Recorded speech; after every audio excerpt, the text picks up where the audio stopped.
wabarakatuh. Perkenalkan, nama saya Darin Mulyati dengan NIM 2309031011040 dari Prodi Perpajakan, Fakultas Ilmu Sosial dan Ilmu Politik.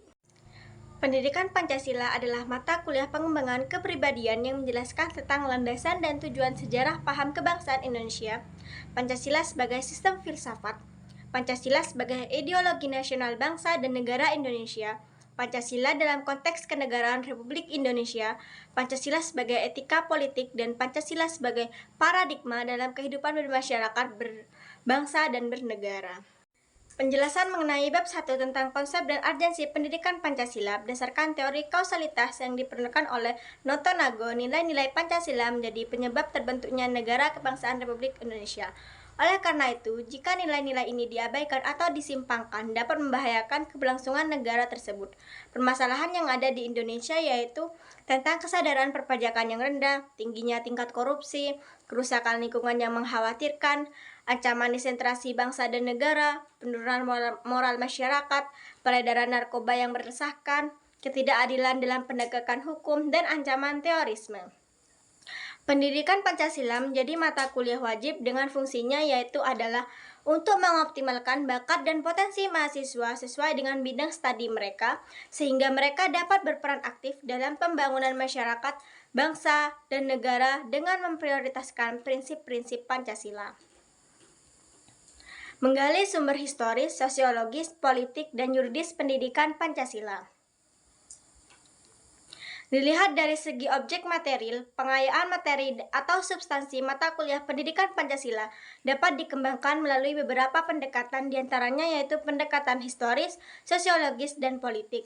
Sementara dilihat dari segi objek material, pengayaan materi mata kuliah pendidikan Pancasila dilakukan dengan pendekatan ilmiah, filosofis, dan ideologis.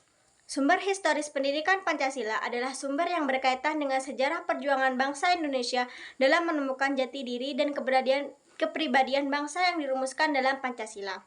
Sumber sosiologis pendidikan Pancasila adalah sumber yang berkaitan dengan kehidupan sosial masyarakat yang beragam dan dinamis yang mencakup aspek-aspek seperti budaya, adat istiadat, agama, bahasa, etnis, dan lain-lain. Sumber yuridis berdasarkan kamus hukum berarti menurut hukum atau secara hukum. Di Indonesia, aspek yuridis adalah aspek hukum Pancasila. Sumber yuridis pendidikan Pancasila adalah sumber dari segala sumber hukum negara, yang artinya semua pedoman berkaitan dengan penataan aspek hukum harus bersumberkan pada Pancasila. Sumber politik pendidikan Pancasila adalah sumber yang berkaitan dengan kehidupan politik bangsa Indonesia yang menghadapi berbagai tantangan dan peluang. Penjelasan mengenai bab 2 yaitu konsep dan urgensi Pancasila dalam arus sejarah Indonesia. Konsep Pancasila yaitu Pancasila merupakan ideologi negara Indonesia yang terdiri dari 5 prinsip dasar yaitu ketuhanan yang Maha Esa, kemanusiaan yang adil dan beradab, persatuan Indonesia, kerakyatan yang dipimpin oleh hikmat kebijaksanaan dalam permusyawaratan perwakilan, dan keadilan sosial bagi seluruh rakyat Indonesia. Setiap prinsip Pancasila memiliki makna dan relevansi tersendiri dalam mengatur kehidupan bermasyarakat, berbangsa, dan bernegara di Indonesia. Pancasila merupakan hasil perumusan dan kesepakatan dari para tokoh bangsa yang mewakili beragam latar belakang dan kepentingan pada masa persiapan kemerdekaan Indonesia. Urgensi Pancasila dalam arus sejarah yaitu sebagai dasar negara.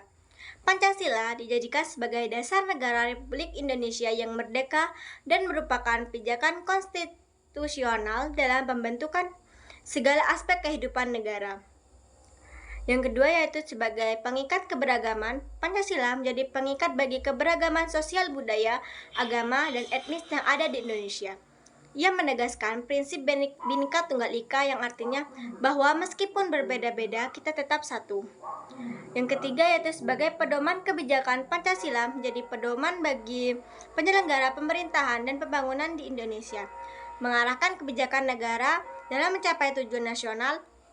Dan yang keempat yaitu sebagai pilar stabilitas. Pancasila berperan sebagai pilar stabilitas politik dan sosial, menjamin keharmonisan dan kestabilan dalam kehidupan berbangsa dan bernegara. Yang kelima yaitu Pancasila dijadikan sebagai landasan kehidupan berdemokrasi. Penjelasan mengenai bab 3 yaitu menurut Kamus Besar Bahasa Indonesia atau KBBI, ada pengertian negara, yaitu yang pertama, negara adalah organisasi dalam suatu wilayah yang mempunyai kekuasaan tertinggi yang sah, dan ditaati oleh rakyat. Kemudian yang kedua yaitu negara adalah kelompok sosial yang menduduki wilayah atau daerah tertentu yang diorganisasi di bawah lembaga politik dan pemerintah yang efektif, mempunyai kesatuan politik, berdaulat, sehingga berhak menentukan tujuan nasionalnya. Menurut teori modern, bentuk negara saat ini dibedakan menjadi dua, yaitu negara kesatuan atau unitaris dan negara serikat atau federasi. Negara kesatuan atau unitaris adalah negara yang pemerintahan tertingginya dilakukan oleh pemerintah pusat yang memberlakukan aturan berdasarkan undang-undang yang berlaku. Contoh, negara Indonesia.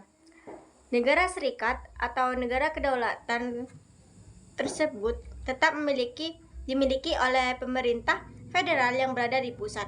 Namun, negara-negara bagian lain di dalamnya juga memiliki kekuasaan yang besar untuk mengatur rakyatnya sendiri. Contohnya yaitu Amerika Serikat. Tujuan akhir setiap negara adalah menciptakan kebahagiaan bagi rakyatnya. Sedangkan tujuan negara Indonesia ditulis dalam pembukaan Undang-Undang Dasar 1945 alinea keempat. Dalam pembukaan Undang-Undang Dasar Negara Republik Indonesia tahun 1945 alinea keempat tersebut, tujuan negara Indonesia ialah melindungi segenap bangsa dan seluruh tumpah darah Indonesia, memajukan kesejahteraan umum, mencerdaskan kehidupan bangsa, dan ikut melaksanakan ketertiban dunia. Jenis-jenis dasar negara di dunia yaitu yang pertama yaitu sosialisme adalah ideologi yang berpandangan adanya persamaan dan kesamaan dalam menjalani hidup. Yang kedua yaitu liberalisme adalah ideologi yang berpaham kebebasan. Maksud dari ideologi yang berpaham kebebasan adalah adanya pengakuan hak-hak individual yang harus dilindungi dari campur tangan negara dan badan-badan yang lain. Yang ketiga yaitu komunisme adalah salah satu jenis sosialisme yang mengajarkan tentang teori pertentangan kelas. Yang keempat yaitu fasisme adalah suatu bentuk dari kediktatoran yang dapat dipersamakan dengan otoritas. Fasisme menitik beratkan pada pola khusus aksi dan sangat tergantung pada pemimpin yang karismatik. Yang kelima yaitu fundamentalisme adalah ideologi untuk menetapkan agama tertentu sebagai suatu sistem politik dalam negara. Contohnya yaitu dasar negara Republik Indonesia adalah Pancasila. Pancasila adalah dasar negara yang sesuai dengan nilai-nilai budaya, sosial, dan nasionalisme bangsa dalam mewujudkan cita-cita dan tujuan negara. Berikut nilai-nilai yang tertanam dalam Pancasila yaitu yang pertama asas gotong royong, asas kekeluargaan, asas musyawarah, asas keseimbangan dan keselarasan, asas Bhinneka Tunggal Ika, asas kebersamaan hidup. Pancasila sebagai dasar negara Indonesia memiliki tujuan utama untuk mempersatukan bangsa Indonesia yang beragam secara budaya dan agama, serta menjaga kedaulatan dan keutuhan negara kesatuan Republik Indonesia. Melalui prinsip-prinsipnya, Pancasila juga mengemban misi untuk menciptakan kesejahteraan, keadilan sosial, tata pemerintahan yang baik, penghormatan terhadap hak asasi manusia, serta menciptakan kedamaian dan stabilitas dalam masyarakat.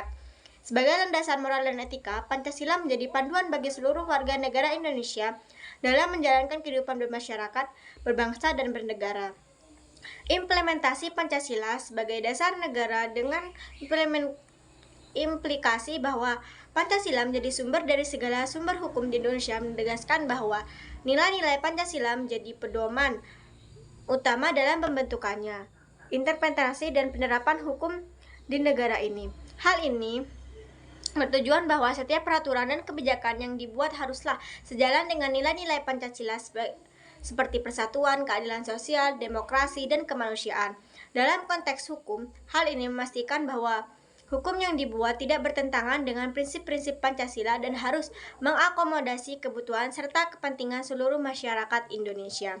Dengan demikian, implementasi Pancasila sebagai sumber hukum menunjukkan komitmen negara untuk memastikan bahwa hukum yang diberlakukan mencerminkan nilai-nilai dasar yang menjadi landasan negara. Tantangan yang dihadapi Pancasila sebagai landasan negara meliputi interpretasi valid Pancasila sering kali diperdebatkan dalam interpretasinya, terutama dalam kerangka keberagaman budaya, agama, dan pandangan politik di Indonesia. Tantangan ini muncul karena setiap kelompok atau individu bisa memiliki pemahaman yang berbeda mengenai nilai-nilai Pancasila. Yang kedua yaitu implementasi yang inkonsisten. Meskipun Pancasila merupakan dasar negara, cara penggunaannya dalam kebijakan publik dan praktek pemerintahan tidak sesuai dan tidak selalu konsisten. Pancasila dikatakan sebagai sistem filsafat karena memiliki karakteristik dan prinsip-prinsip yang mencakup berbagai aspek filsafat, seperti metafisika, epistemologi, etika, dan sosial politik. Berikut adalah beberapa alasan mengenai Pancasila dianggap sebagai sistem filsafat. Prinsip metafisika. Pancasila mencakup pandangan metafisika tentang hakikat keberadaan dan alam semesta. Prinsip-prinsipnya seperti ketuhanan yang Maha Esa dan kemanusiaan yang adil dan beradab, memberikan dasar pemikiran tentang asal-usul dan makna eksistensi. Prinsip epistemologi, yaitu Pancasila memberikan pandangan tentang sumber pengetahuan dan kebenaran. Misalnya, prinsip kemanusiaan yang adil dan beradab menegaskan pentingnya pengembangan pengetahuan dan pemahaman yang berdasarkan pada keadilan dan bermartabat manusia. Prinsip etika, yaitu Pancasila memiliki prinsip-prinsip moral dan etika yang mendasar seperti keadilan sosial, persatuan, demokrasi, dan kerakyatan yang dipimpin oleh hikmat kebijaksanaan dalam permusyawaratan perwakilan.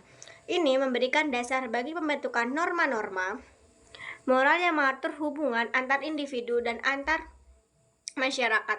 Prinsip sosial politik. Pancasila menetapkan dasar bagi struktur sosial dan politik dalam suatu masyarakat. Prinsip-prinsip seperti persatuan Indonesia, kedaulatan rakyat, dan keadilan sosial dalam perekonomian memberikan landasan filosofis bagi sistem politik dan sosial yang berlaku di Indonesia.